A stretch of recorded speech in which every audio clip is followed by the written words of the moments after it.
Welcome to దివ్యదర్శి. నేను మీ వరలక్ష్మిని.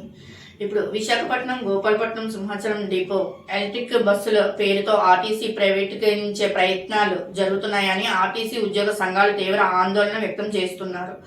ప్రభుత్వ నిర్ణయాన్ని వ్యతిరేకిస్తూ సింహాచలం ఆర్టీసీ డిపోలో డ్రైవర్లు, కండక్టర్లు, కార్మిక సంఘాల నాయకులు నిరసన చేపట్టారు. ప్రభుత్వమే ఎలక్ట్రిక్ బస్సులను కొనుగోలు చేసి ఆర్టీసీ ఆధ్వర్యంలో నడపాలని డిమాండ్ చేస్తున్నారు.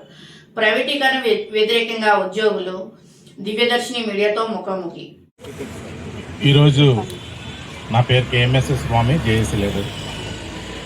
ఈరోజు మేము రోడ్డు మీద రావడానికి కారణం ఏంటంటే ముఖ్యంగా 3 విషయాలు. ఒకటి, ఎప్పటి నుంచో ఉన్నటువంటి ప్రజా రవాణా సంస్థని నిర్వీర్యం చేయడానికి ఏసీ బస్సులు తెస్తుంటే మేము స్వాగతిస్తాం గవర్నమెంట్కి. కానీ వారు ఏం చేస్తున్నారంటే అది ప్రైవేటు వాళ్ళకి ఆ మెయింటెనెన్స్ ఇస్తా అన్నారు. ఏదైతే ప్రైవేట్ వారికి ఇస్తారో అప్పుడు అది మీ గవర్నమెంట్ అవ్వదు. ఆ బస్సులు వచ్చే దాంట్లో ఒకటేమో 25 మంది ఎక్కుతారు, ఒకటి 39 మంది ఎక్కుతారు.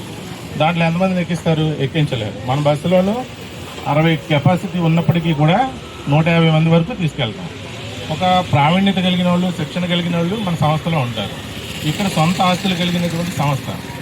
మీరు ఏదైనా సరే గవర్నమెంట్ ద్వారా ఏదైతే పథకం తీసుకొచ్చారో దాని సక్సెస్ అవుతుందంటే ఏపీఎస్ఆర్టీసీలో ఉన్న కార్మికుల వల్లనే అవుతుంది.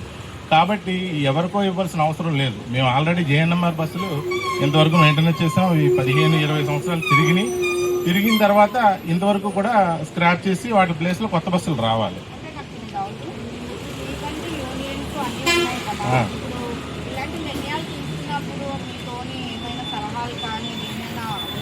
మీరు అన్నది కరెక్టే.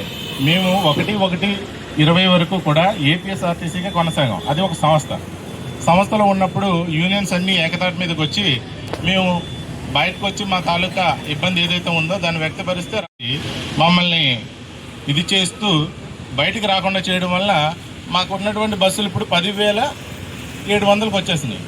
అందులో ఈ సంవత్సరం ఒక 2,000 వెళ్ళిపోతాయి. మరి ఇప్పుడు ఏసీ బస్సులు వస్తాయి. ఇప్పుడు 750 అంటున్నారు, తర్వాత ఇంకో 2,000 అన్నారు. మొత్తం అంతా ఏసీ బస్సులు అయిపోతాయి. ఏసీ బస్సులు అయిపోతే మీరు ఎవరైతే బయట వాళ్ళకి ఇచ్చారో వాళ్ళు గవర్నమెంట్ కాదు కదా, అప్పుడు ప్రజలకు ఇబ్బందే కదా. ఒకరికి ఇష్టమైతే ఫ్రీ ఇస్తారు, లేదంటే మానేస్తారు. అప్పుడు ప్రజా రవాణాలాగా నడపడానికి అవ్వదు. అందుకని మేమేం చేస్తున్నామంటే మీరు ఏదైతే ఇవ్వాలనుకుంటున్నారో అది ఇవ్వండి, తప్పు లేదు.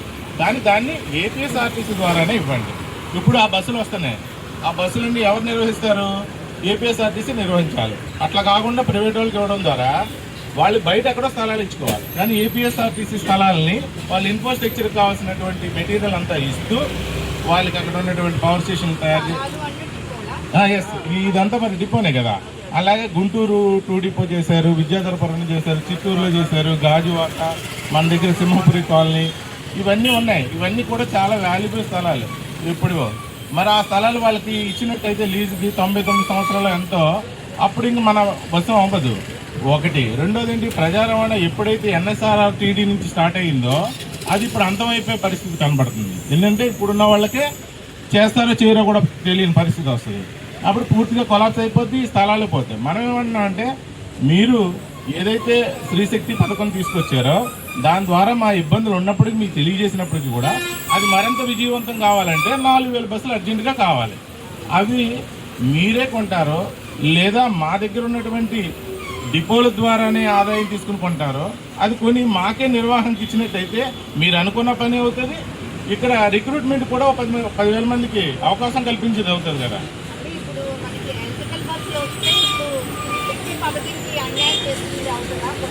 అది ఈ బస్సులాగా అవ్వదు కదా, తక్కువ మంది లిమిటెడ్గా ఎక్కించాలి. అది కూడా మొన్న మినిస్టర్ ఎవరో మాట్లాడారు కదా, అది కూడా ఫ్రీ ఇస్తా అన్నారు. అది ఇస్తారా ఎవరనేది పక్కన పెడితే ఇప్పుడు మన బస్సు ఉందండి, 50 మందికి 100 మంది ఎక్కినా అది వెళ్తుంది. మీకు ఎలక్ట్రికల్ బస్కి ఏంటంటే దానికి ఒక లిమిటెడ్ ఉంటుంది. ఆ లిమిటెడ్ కన్నా ఎక్కువ పంపించినట్టయితే బస్సు కదలదు, అప్పుడు ఇబ్బందే కదా. మేము అందుకని ఏమంటున్నాము, మా స్థలాలు ఉన్నాయి కాబట్టి ఆ స్థలాల్లో నిర్వహణ అంతా మేము చేస్తాం, సామర్థ్యం కలిగిన వాళ్ళు ఉన్నాము. మీరు ఏదైతే వర్కర్లు తక్కువ ఉన్నారో వాళ్ళని రిక్రూట్ చేసుకోండి. అలాగే మాకు రావాల్సినటువంటి బకాయిలు ఏవైతే ఉన్నాయో అవి ఇవ్వండి. మరి మేము గవర్నమెంట్లో వచ్చిన తర్వాత రిటైర్ అయిన తర్వాత చాలామంది చనిపోతున్నారు. వాళ్ళ తాలూకా రిటైర్మెంట్ అమౌంట్లు తీసుకోకుండా వాళ్ళ రిటైర్మెంట్ అమౌంట్లు ఇవ్వండి. ఫ్యామిలీకి వెళ్తాయి, కానీ పాపం ఇన్ని సంవత్సరాలు చేసినటువంటి కార్మికుడు తీసుకోకుండా ఇది అవుతున్నాడు. స్త్రీశక్తిలో భాగంగా ఎవరైతే మా లేడీ కార్మికులు ఉన్నారో వాళ్ళు చాలా వస్తువులకు ఇబ్బంది పడుతున్నారు. దాన్ని పెట్టుకుని ఫ్రీ టికెట్ అడిగాం. అది ప్రైవేట్ చేసినట్లయితే వాళ్ళకు ఉంటుంది. అలాగే వైద్యం ఏదైతే ఉందో ఈహెచ్ఎస్ కార్డు మీద వైద్యం అయితే జరగదు. కావాలంటే మీ మీడియా ద్వారా రండి, మా వాళ్ళు స్ట్రోక్ అది వస్తే చాలా ఇబ్బంది పడుతున్నారు. ఇదివరకు ఏపీఎస్ఆర్టీసీలోనూ 99,99,000 వరకు, ₹1 తక్కువ ₹1,00,00,000 వరకు మాకు అవకాశం ఉంది. హ్యాపీగా ఏ హాస్పిటల్కి వెళ్ళినా మాకు వైద్యం జరిగేది. ఇప్పుడు ఆ ఫెసిలిటీ లేదు. మా తాలూకా పాత వైద్యాన్ని మాకు పునరుద్ధరించమని అడుగుతున్నాం. మాకు రావాల్సిన బకాయిలు ఇంకా కొత్త పే స్కేల్ జరగలేదు, పాత పే స్కేల్ బకాయిలు రాలే, లీవుల డబ్బులు రాలేదు, ఎన్కాష్మెంట్ రాలేదు, అలాగే డిఏఆర్ఎస్ రాలేదు. పాతది ఏదైతే మీ గవర్నమెంట్లోకి వచ్చిన తర్వాత పే స్కేల్ అయిందో దాని తాలూకా 24 నెలలు ఏరియర్స్ ఉన్నాయి, అవి రాలేదు. ఇవన్నీ 2020 నుంచి మాకు రావాల్సి ఉంది, రావట్లే. ఆల్రెడీ సోదరుడు చెప్పినట్టు ఒక పే స్కేల్ టైం అయిపోయింది, 2వ పే స్కేల్ వచ్చేసింది, 3వ పే స్కేల్ కూడా వస్తుంది, కానీ ఇవి రావట్లేదు.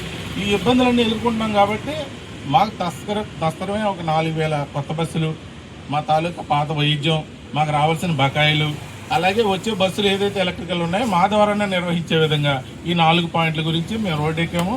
ఇంకా తప్పనిసరి పరిస్థితుల్లోనూ మా కేంద్ర కమిటీ ఏదైతే నిర్ణయం తీసుకుంటుందో అది రేపు 28వ తారీఖు తర్వాత మా కార్యాచరణ ఎలా ఉంటుందనేది తెలియజేస్తారు. దాన్ని బట్టి మేము ఫాలో అవుతాం.